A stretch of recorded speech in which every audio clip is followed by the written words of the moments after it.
नमस्कार। आज मु आउ गोटे रेसिपी नहीं आसी ता पुणी भेंडी की नहीं। भेंडी टी प्रथमे धुआ धुई करी एमती मझीरु काटिदबा।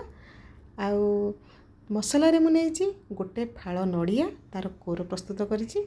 आउ ता देहरे आवश्यक अनुसार लंका गुंड, धनिया गुंड एवं जीरा गुंड, ये हलदी आ टेस्ट अनुसार लुण ताको पकाई भल के गोला गोली करदबा। काटिथिबा भेंडी भितर एमती स्टफिंग देदबा। स्टफिंग मुझे 15टी भेंडी आ गोटे पैन गरम करी। जेहेतु कार्तिक मासरे समस्त बिना पियाज रसुण अरुआ खाते मुझे रिफाइन यूज करी। आपड़ जदि चाहिए ताले सोरिष तेल रे भाजिबे बहुत बढ़िया लगे।